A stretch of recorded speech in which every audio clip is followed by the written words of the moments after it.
만 3세에서 5세 사이 보육아동에 대한 누리과정비를 두고 진통을 겪었던 예산안이 법정 처리 기한을 넘기면서 경기 지역의 보육대란이 현실화됐습니다. 이재정 경기도 교육감은 대화보다는 편법을 강요한 대통령과 정부 당국의 책임이라며 비판했습니다. 만 3세에서 5세, 즉 우리 나이로 5살부터 7살까지의 어린이들은 교육부가 정해놓은 누리과정이란 수업을 받습니다. 유치원에 다니면서 누리과정 밟는 아이들도 있고요. 어린이집에서 누리과정 교육받는 아이들도 있죠. 그런데 새해가 시작되자마자 경기도 어린이들에게 위기가 닥쳤습니다. 당장 이번 달부터 이 누리과정의 지원금 지급이 중단됐기 때문인데요. 경기도에서는 유치원에 다니는 19만 8천여 명하고 어린이집 15만 6천여 명, 합쳐서 35만 명에 대한 보육대란이 결국 현실화가 되게 된 겁니다. 이재정 경기도 교육감은 지난 1일에 긴급 성명까지 발표를 했는데, 자, 어떻게 된 일인지 이재정 교육감 직접 연결을 해보죠. 교육감님 안녕하십니까? 네, 안녕하세요. 새해가 시작되자마자 걱정이 이만저만이 아니시겠어요? 네, 큰일 났습니다.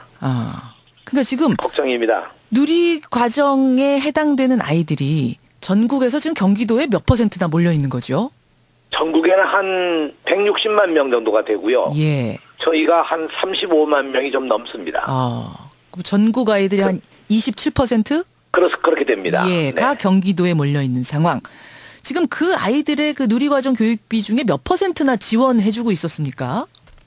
본래 이제 2012년부터 이것이 본격적으로 시작됐어요. 예. 박근혜 대통령 공약 사업으로 해서 시작이 됐는데요. 그랬었죠. 처음 시작할 때는 우리 경기도 교육청의 경우가 한 30%를 맡고 있다가 나머지는 이제 경기도 도와 그리고 중앙정부가 나눠 맡았었죠. 그랬었죠. 이게 2014년까지 이렇게 대체로 오는데 점점 교육청 부담을 늘려가기 시작했습니다.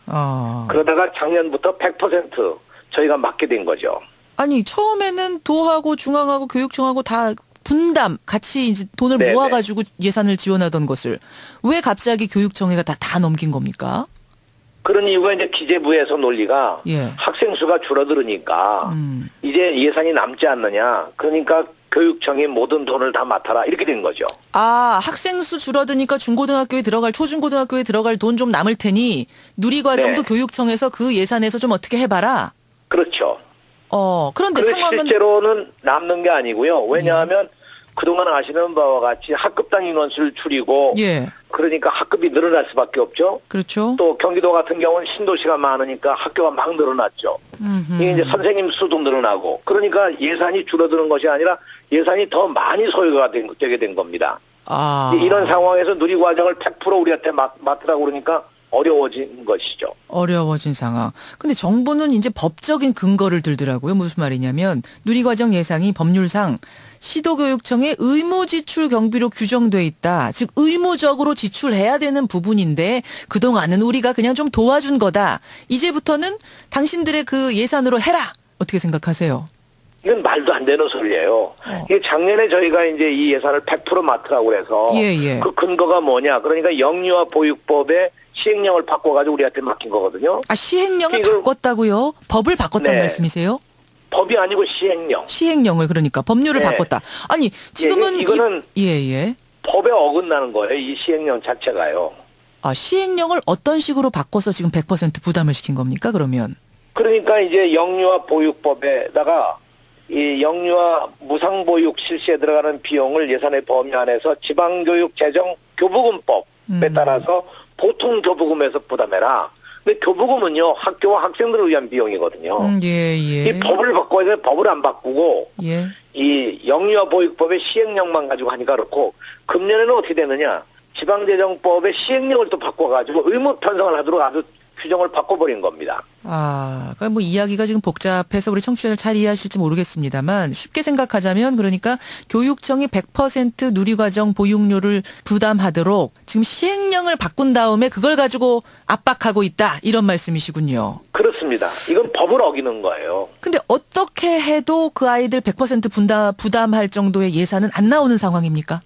어떻게 전혀 안 됩니다. 전혀 안 됩니까? 네. 지금 유치원에서 누리과정 배우는 아이들도 있고 어린이집에서 누리과정 배우는 아이들도 있는데 양쪽 다 완전 불가능한가요? 불가능한데요. 저희가 어쩔 수 없이 어린이집 부분은 도지사의 관할에 있으니까 그 부분만큼은 우리가 도저히 편성할 수가 없다.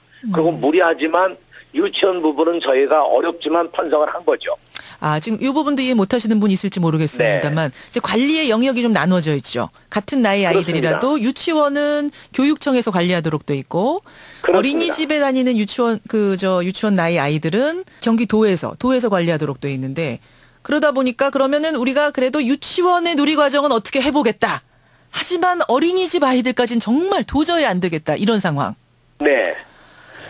그래서 이것이 전국적으로 지금 예산 편성한 것이 28%밖에 안 돼요. 경기도만이 문제가 아니라 전국적인 상황이거든요. 그렇군요. 예. 네, 이 부분에서 이제 제일 큰 문제가 되는 것이 어린이집 부분이 유치원 부분보다 훨씬 더 커요.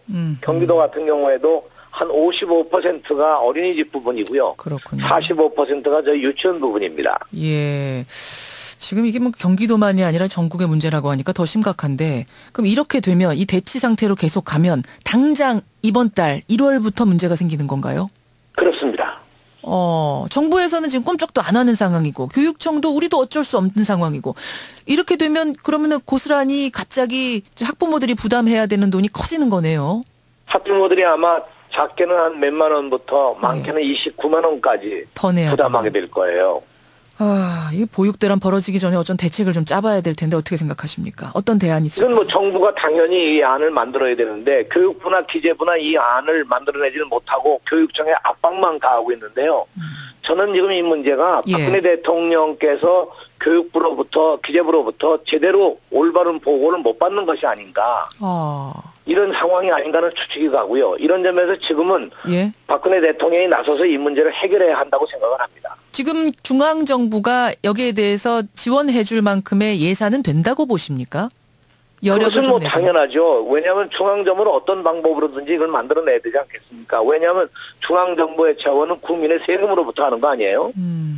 그리고 이 누리과정은 실질적으로 영유아들을 위한 보육을 위해서 어머니들을 돕는 것이고 출산을 장려하는 것이기 때문에 이 사업은 반드시 꼭 해야 될 사업입니다. 알겠습니다. 그래서 이것은 어떻든 중앙정부가 이 문제를 해결하지 않으면 해결의 길이 없다고 하는 것이죠. 중앙정부에서 혹시 여론의 눈치를 보는 건 아닐까요? 왜 유치원 아이들까지 이렇게 많이 지원을 해주느냐, 이 여론의 눈치를 보다 보니까 교육청한테 이 부분을 떠넘기려고 하는 건 아닌지 어떻게 보세요? 저는 이건 물론 여기에는 약간의 정치적인 면도 없잖아 있겠습니다만 하나의 복지 사업으로 아주 바람직한 일이라고 보고요. 다만 이것을 진행하는 과정에 이 교육청이 맡을 수 없는 예산 범위 내에서 이걸 해준 거죠. 한 예를 들면요.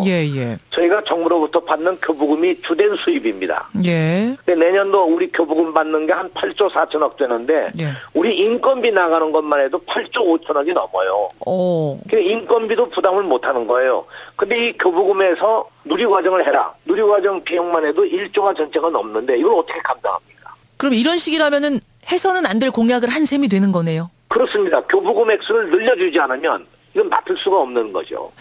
아마 이제 유치원에 다니는 자녀를 두지 않은 분들은 도대체 누리과정이 뭐가 이렇게 심각한가 하실 텐데, 지금 이재정 교육감님 말씀을 들으면서 아마 대충 윤곽이 무슨 갈등인가 윤곽이 잡히셨으리라 예상이 되는데, 교육감님 나오신 김에 한 가지 주제만 더 좀 여쭙고 싶어요. 연휴 사이에 큰 논란이 된 뉴스가 하나 있었습니다. 경기도 이천의 한 고등학교에서 고등학생들이 빗자루로 기간제 교사 한 분을 폭행한 사건이 있었어요. 국민들 충격이 이만저만 아닌데 놀라셨죠? 네, 저도 정말 놀라고 있어서는 안 될 일이 벌어졌습니다. 그렇죠. 아주 정말 죄송한 일입니다. 어떻게 내용을 좀 교육청에선 파악하고 계세요? 네, 정확하게 저희가 파악하고 있고요. 차제에 저희는 이 문제의 발생의 과정부터 쭉 제대로 좀 검토를 하면서 선생님들을 지켜내기 위한 이 교권의 확보는 물론이지만 이 학생들을 좀 더 교육적으로 잘 해야 된다는 그런 아주 책임감을 가지고 아주 면밀하게 대처하고 있습니다. 교권 추락이라는 얘기가 안 나올 수가 없습니다. 어떻게 생각하세요? 전체적으로 일상적인 얘기가 아니고 정말 극단적인 사건이 하나 벌어진 거거든요. 정말 예외적으로. 그래서 이번에 이 계기로 해서 선생님들의 교권을 지키기 위한 여러 가지 조치들도 저희들이 연구를 하고 있습니다. 예를 들면 어떤 것들이 좀 방법이 될까요? 저희들이 원래 추진해온 것이 교권 조례를 만들려고 했었는데요. 그런 조례만이 아니라 다른 방법으로라도 하도록 저희들이 작년부터 이건 쭉 진행되어 온 하나의 과제였었습니다. 예. 그런 과정에서 이제 이런 문제가 터진 거군요. 그렇습니다. 네. 지금 피해 교사가 학생의 처벌을 원하지 않는다 이런 얘기도 들려오는데 혹시 이 부분이 확인이 될까요? 선생님의 경우에 이제 기간제 교사인데요. 예. 선생님의 경우에 학생들하고 관계를 원만하게 해오셨던 분 같아요. 제가 이제 학생들을 처벌하지 않는 게 좋다고 생각하는 게 역시 선생님의 마음이겠죠. 그래서 그러나 그것을 그냥 그렇게 받아들일 수 있는 문제는 아니고요. 예. 이 문제를 어떻든 학생을 학생대로 어떻게 우리가 이 관리할 것인가 하는 문제와 교육적으로 선생님 문제는 선생님 문제대로 어떻게 할 것인가를 저희가 각각 나눠서 대책을 세우고 있습니다. 예, 알겠습니다. 하여튼 뭐 신년 시작하자마자 여러 가지 산적한 과제들 원만하게 해결되기를 기대하겠습니다. 오늘 고맙습니다. 네, 안녕히 계십시오. 예, 경기도 이재정 교육감이었습니다.